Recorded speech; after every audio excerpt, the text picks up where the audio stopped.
പന്തീരങ്കാവ് ഗാർഹിക പീഡന കേസിലെ പ്രതി രാഹുലിന് രാജ്യം വിടാൻ പോലീസിന്റെയും ഒത്താശ. പന്തീരങ്കാവ് പോലീസ് സ്റ്റേഷനിലെ ഉദ്യോഗസ്ഥനാണ് രാഹുലിന് സഹായം ചെയ്തതെന്ന് കണ്ടെത്തിയിട്ടുണ്ട്. ഇയാൾക്കെതിരെ വകുപ്പുതല നടപടി സിറ്റി പോലീസ് കമ്മീഷണറുടെ പരിഗണനയിലാണ്. കൂടുതൽ വിവരങ്ങളുമായി ദിസ്ന സുരേഷ് ചേർന്നുണ്ട്. ദിസ്ന, വളരെയധികം ഞെട്ടിപ്പിക്കുന്ന ഒരു കുറ്റകൃത്യം ചെയ്ത ഒരു പ്രതിക്ക്, അതും പോലീസ് സേനയിൽ നിന്ന് തന്നെ ഒരു പോലീസ് ഉദ്യോഗസ്ഥൻ സഹായം നൽകി എന്ന് പറയുന്നത് തന്നെ വളരെയധികം ഗുരുതരമായ ഒരു വിഷയം തന്നെയാണ്. അങ്ങനെയെങ്കിൽ ഇനിയുള്ള നടപടികളൊക്കെ എങ്ങനെയായിരിക്കും?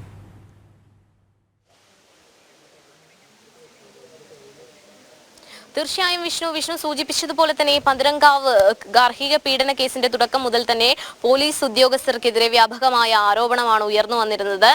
യുവതിയുടെ കുടുംബം ഇതുമായി ബന്ധപ്പെട്ട് വലിയ രീതിയിലുള്ള പരാതി ഉന്നയിച്ചിരുന്ന ഒരു സാഹചര്യം ഉണ്ടായിരുന്നു. ഇത്തരത്തിൽ യുവതിക്ക് നേരെ ഇത്തരത്തിലൊരു ഗാർഹിക പീഡനം ഉണ്ടായിരുന്നു എന്നറിഞ്ഞപ്പോൾ കുടുംബം പന്തീരങ്കാവ് പോലീസ് സ്റ്റേഷനിൽ പരാതി നൽകിയിരുന്നു. എന്നാൽ ഈ സമയത്തൊന്നും യാതൊരു തരത്തിലുള്ള നടപടിയും സ്വീകരിക്കുവാൻ പോലീസ് തയ്യാറായിരുന്നില്ല എന്നൊരു കാര്യം കുടുംബം വ്യക്തമാക്കുന്ന ഒരു സാഹചര്യം ഉണ്ടായിരുന്നു. ഇതിൽ പ്രധാനമായും എടുത്തു പറയേണ്ടത് യുവതിയുടെ ദേഹത്തും മറ്റും ഇത്തരത്തിലുള്ള മുറിപ്പാടുകൾ ഉണ്ടായിട്ട് പോലും രാഹുൽ തല്ലിയതിന്റെയും മറ്റു പാടുകൾ ഉണ്ടായിട്ട് പോലും ഇതൊന്നും തന്നെ പരിഗണിക്കാൻ പോലീസ് തയ്യാറായിരുന്നില്ല എന്നൊരു കാര്യമാണ് ഇതിൽ നിന്നൊക്കെ വ്യക്തമാകുന്നത്. ഇപ്പോഴിതാ വലിയൊരു അന്വേഷണ ഉദ്യോഗസ്ഥൻ തന്നെ ഈ കേസുമായി ബന്ധപ്പെട്ട് ഇതിൽ ഇടപെടലുകൾ ഉണ്ടായിട്ടുണ്ടെന്നൊരു വെളിപ്പെടുത്തലാണ് ഉയർന്നു വരുന്നത്. ഈ സംഭവവുമായി ബന്ധപ്പെട്ട് പ്രധാനമായും എടുത്തു പറയാനുള്ളത്, രാഹുലിനെ അന്വേഷിക്കുന്നതിന് വേണ്ടി റെഡ് കോർണർ നോട്ടീസ് ഉടൻ തന്നെ പുറത്തിറക്കും എന്നൊരു കാര്യമാണ് ഇപ്പോൾ അവസാന നിമിഷത്തിൽ നമുക്ക് പറയാൻ സാധിക്കുന്നത്. ലുക്കൌട്ട് നോട്ടീസും ബ്ലൂ കോർണർ നോട്ടീസും ഇപ്പോൾ പുറത്തിറക്കിയ സാഹചര്യത്തിൽ അതിന് മറുപടി ലഭ്യമാവുന്ന സാഹചര്യത്തിനനുസരിച്ചായിരിക്കും റെഡ് കോർണർ നോട്ടീസ് പുറത്തിറക്കേണ്ട കാര്യം തീരുമാനമാവുന്നത്. കേന്ദ്ര ആഭ്യന്തര മന്ത്രാലയത്തിന്റെ സഹായത്തോടെയൊക്കെ ആയിരിക്കും ഈ നോട്ടീസ് പുറത്തിറക്കുക എന്ന കാര്യമാണ് നമുക്കിപ്പോൾ പോലീസ് ഉദ്യോഗസ്ഥരിൽ നിന്നും ഒക്കെ തന്നെ വ്യക്തമാകുന്നത്. ഈ സംഭവവുമായി ബന്ധപ്പെട്ട് രാഹുലിന്റെ സുഹൃത്ത് രാജേഷിനെ ഇന്നലെ അറസ്റ്റ് ചെയ്യുന്ന ഒരു സാഹചര്യം ഉണ്ടായിരുന്നു. ഈ അറസ്റ്റ് ചെയ്യുന്ന സാഹചര്യത്തിലും രാജേഷിനെ ചോദ്യം ചെയ്തപ്പോഴും ഒരു പോലീസുകാരന്റെ ഇടപെടൽ ഈ സംഭവവുമായി ബന്ധപ്പെട്ട് സഹായത്തിനായി ഉണ്ടായിരുന്നു എന്നൊരു വെളിപ്പെടുത്തലൊക്കെ തന്നെയും ഉണ്ടായിരുന്നു. ഈ വെളിപ്പെടുത്തലിൽ രാജേഷും ഇയാളും തമ്മിൽ സാമ്പത്തിക ഇടപാടുകൾ ഉണ്ടായിരുന്നു എന്നൊരു കാര്യവും അയാൾ മൊഴി നൽകിയിരുന്നു എന്നതും പോലീസ് വ്യക്തമാക്കിയിരുന്നു. പിന്നീടാണ് പന്തീരങ്കാവ് പോലീസ് സ്റ്റേഷനിൽ നടന്ന കൂടിയാലോചനകളൊക്കെ തന്നെയും ഇത്തരത്തിൽ പുറത്തു പോകുന്നുണ്ട് എന്നൊരു കാര്യം പോലീസ് ഉദ്യോഗസ്ഥർക്കിടയിൽ തന്നെ മനസ്സിലാകുന്നതും തുടർന്ന് ഇവർ ഈ പോലീസ് ഉദ്യോഗസ്ഥന്റെ പ്രവർത്തികളൊക്കെ ശ്രദ്ധിക്കുകയും അയാളുടെ ഫോൺ കോൾ റെക്കോർഡുകൾ അടക്കം പരിശോധിക്കുകയും ചെയ്യുന്ന ഒരു സാഹചര്യം ഉണ്ടായിരുന്നു. പിന്നീടാണ് ഈ രാഹുലിന്റെ സുഹൃത്ത് രാജേഷുമായി ഇയാൾ കഴിഞ്ഞ ദിവസങ്ങളിൽ കണ്ടിരുന്നു എന്നൊക്കെ കാര്യങ്ങൾ പുറത്തു വരുന്നത്. തുടർന്ന് ഇയാളുടെ കോൾ റെക്കോർഡും മറ്റും പരിശോധിച്ചപ്പോൾ അതിൽ ഈ കാര്യങ്ങളൊക്കെ തന്നെയും വ്യക്തമാവുന്ന ഒരു സാഹചര്യം ഉണ്ടായി. തുടർന്നാണ് സിറ്റി പോലീസ് കമ്മീഷണർക്ക് ഇത്തരത്തിലുള്ള ഒരു റിപ്പോർട്ട് സമർപ്പിച്ചത്. ഈ സംഭവവുമായി ബന്ധപ്പെട്ട് അന്വേഷണം നടത്തുവാനുള്ള തീരുമാനമായിട്ടുണ്ട്. വിഷ്ണു, നമുക്കറിയാം ഗാർഹിക പീഡന കേസുമായി അല്ലെങ്കിൽ ഈ പരാതിയുമായി ഒരു യുവതി അല്ലെങ്കിൽ ഒരു കുടുംബം മുന്നോട്ട് പോകുമ്പോൾ പോലീസ് പെട്ടെന്ന് തന്നെ നടപടി എടുക്കേണ്ടതാണ്. പക്ഷേ ഇവിടെ പന്തീരങ്കാവ് സംഭവത്തിൽ പോലീസിന്റെ ഭാഗത്തു നിന്ന് യാതൊരു തരത്തിലുള്ള നടപടിയും ഉണ്ടായിരുന്നില്ല എന്നതാണ് മറ്റൊരു വസ്തുത. സംഭവവുമായി ബന്ധപ്പെട്ട്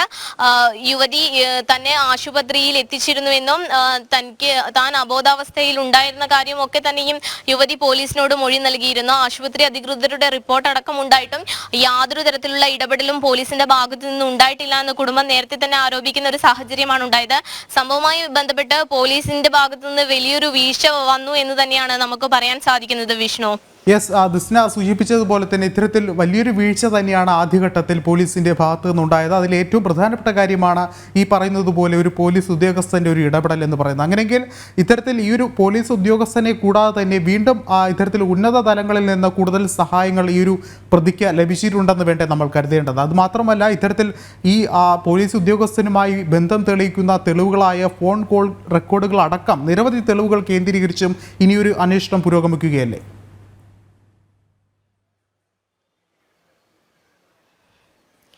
കേസുമായി ബന്ധപ്പെട്ട് പ്രധാനമായും എടുത്തു പറയേണ്ടത് രാഹുലിന്റെ സുഹൃത്ത് രാജേഷിന്റെ മൊഴി തന്നെയാണ്. ഈ മൊഴിയിൽ പ്രധാനമായും ഒരു പോലീസ് ഉദ്യോഗസ്ഥന്റെ സഹായം ഉണ്ടായിരുന്നുവെന്ന് രാജേഷ് വ്യക്തമാക്കുന്നുണ്ട്. അതോടൊപ്പം തന്നെ സാമ്പത്തിക ഇടപാടുകൾ ഈ പോലീസ് ഉദ്യോഗസ്ഥനുമായി ഉണ്ടായിരുന്നു. മാത്രമല്ല, ബാംഗ്ലൂരിൽ എത്തുവാൻ രാഹുലിനെ പ്രധാനമായും സഹായിച്ചത് ഈ പോലീസ് ഉദ്യോഗസ്ഥനാണ് എന്നതാണ് ഇപ്പോൾ അന്വേഷണ ഉദ്യോഗസ്ഥരുടെ ഭാഗത്ത് നിന്ന് നമുക്ക് ലഭ്യമാവുന്ന അറിവ്.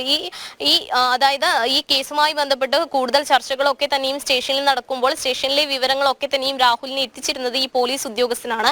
അതുമായി ബന്ധപ്പെട്ട ഫോൺ കോൾ റെക്കോർഡുകളൊക്കെയാണ് ഇപ്പോൾ പോലീസിന്റെ കയ്യിൽ കിട്ടിയിട്ടുള്ളത് എന്നൊരു സൂചനയാണ് നമുക്ക് ലഭ്യമായിട്ടുള്ളത്. കേസുമായി ബന്ധപ്പെട്ട് ഇപ്പോൾ നിലവിലെ സാഹചര്യം അനുസരിച്ച് രാഹുലിനെ കണ്ടെത്തേണ്ടത് അത്യാവശ്യമായുണ്ട്. രാഹുലിന് ജർമ്മൻ പൗരത്വം ഇല്ല എന്നൊരു കാര്യമാണ് നമുക്കിപ്പോൾ അറിയാൻ സാധിച്ചത്. പക്ഷേ മാതാവ് മൊഴി നൽകിയതിൽ രാഹുലിന് ജർമ്മൻ പൗരത്വം ഉണ്ട് എന്നൊരു കാര്യമാണ് മാതാവ് മൊഴി നൽകിയത്. എന്തിനാണ് കുടുംബം ഇത്തരത്തിലൊരു മൊഴി നൽകിയത് എന്ന് അന്വേഷിക്കേണ്ടതിന്റെ ആവശ്യകതയുണ്ടെന്നും പോലീസ് വ്യക്തമാക്കുന്നുണ്ട്. കാരണം കേസിന്റെ അന്വേഷണം വഴിതിരിച്ചുവിടാനുള്ള ഒരു ശ്രമമായിരിക്കാം ഇത്തരത്തിൽ മൊഴി നൽകിയതിലൂടെ കുടുംബം ചിന്തിച്ചിട്ടുണ്ടാവുക എന്നൊരു കാര്യമാണ് പോലീസ് പറയുന്നത്. കൂടാതെ തന്നെ ഇപ്പോൾ പ്രധാനമായും റെഡ് കോർണർ നോട്ടീസ് പുറപ്പെടുവിക്കാനുള്ള ആലോചനയിലാണ് പോലീസ്. ഈ ബ്ലൂ കോർണർ നോട്ടീസിന്റെ മറുപടി അല്ലെങ്കിൽ ഇതുമായി ബന്ധപ്പെട്ട കാര്യങ്ങളൊക്കെ തന്നെയും വന്നതിന് ശേഷമായിരിക്കും റെഡ് കോർണർ നോട്ടീസ് പുറത്തിറക്കുക. ഈ നോട്ടീസ് പുറത്തിറക്കിയാൽ അവിടുത്തെ ഏജൻസിക്ക് തന്നെ നേരിട്ട്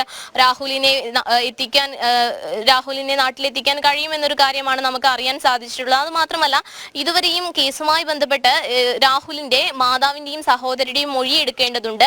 എന്നാൽ ഇവരുടെ മൊഴി എടുക്കുവാൻ ഇതുവരെ സാധിച്ചിട്ടില്ല. അസുഖബാധിതയായ രാഹുലിന്റെ മാതാവ് കോഴിക്കോട് മെഡിക്കൽ കോളേജ് ആശുപത്രിയിൽ അഡ്മിറ്റ് ആയിരിക്കുകയാണ്. ഈ സംഭവവുമായി ബന്ധപ്പെട്ട് മൊഴി രേഖപ്പെടുത്തുവാൻ വരണമെന്ന് ആവശ്യപ്പെടുമ്പോൾ സുഖമില്ലാത്തതിനാൽ, അസുഖബാധിതയായതിനാൽ തനിക്ക് വരാൻ കഴിയില്ല എന്നൊരു കാര്യമാണ് രാഹുലിന്റെ മാതാവും സഹോദരിയും വ്യക്തമാക്കിയിട്ടുള്ളത്. മാത്രമല്ല, ഇന്നലെ കേസിൽ ഈ രാജേഷിനെ മജിസ്ട്രേറ്റിന് മുന്നിൽ ഹാജരാക്കുന്ന ഒരു സാഹചര്യം ഉണ്ടായപ്പോൾ രാജേഷിന്റെ വക്കീല് തന്നെ പോലീസിനെതിരെ രംഗത്ത് വരുന്ന ഒരു സാഹചര്യം ഉണ്ടായിരുന്നു. കാരണം സ്റ്റേഷനിൽ നിന്ന് ജാമ്യം ലഭിക്കാവുന്ന വകുപ്പ് മാത്രമേ ഉണ്ടായിരുന്നുള്ളൂ. എന്നാൽ പിന്നീട് കോടതിയിൽ ഹാജരാക്കിയത് എന്തിനാണെന്ന് തുടങ്ങിയ നിരവധി ആരോപണങ്ങളൊക്കെ തന്നെ ഉയർന്നു വരുന്ന ഒരു സാഹചര്യം ഉണ്ടായിരുന്നു. വിഷ്ണു, എനിക്ക് ഈ സംഭവവുമായി ബന്ധപ്പെട്ട് പ്രധാനമായും പറയേണ്ടത് ഒരു ഗാർഹിക പീഡന കേസ് അല്ലെങ്കിൽ ഒരു പരാതിയാണ് ഈ പെൺകുട്ടിയും കുടുംബവും നൽകിയിരിക്കുന്നത്.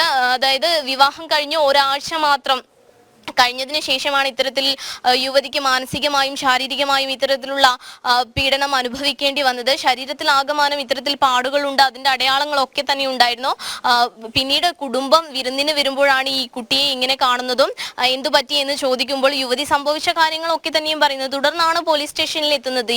ഈ പോലീസ് സ്റ്റേഷനിൽ എത്തിയിട്ടും ഈ തെളിവുകളൊക്കെ തന്നെയും ഹാജരാക്കിയിട്ടും പോലീസിന്റെ ഭാഗത്തു നിന്ന് യാതൊരു നടപടിയും ഉണ്ടായിരുന്നില്ല എന്നതാണ് ഏറ്റവും അതിശയകരമായി നമുക്ക് പറയാൻ കഴിയുന്നത്. എന്തായാലും സംഭവവുമായി ബന്ധപ്പെട്ട് ഇനി പോലീസിന്റെ അടുത്ത നീക്കം എന്ന് പറയുന്നത് റെഡ് കോർണർ നോട്ടീസ് പുറപ്പെടുവിക്കുക എന്നത് തന്നെയാണ്. അതുമാത്രമല്ല, രാഹുലിന്റെ അമ്മയുടെയും സഹോദരിയുടെയും മൊഴി രേഖപ്പെടുത്തേണ്ട ആവശ്യകതയുണ്ട്.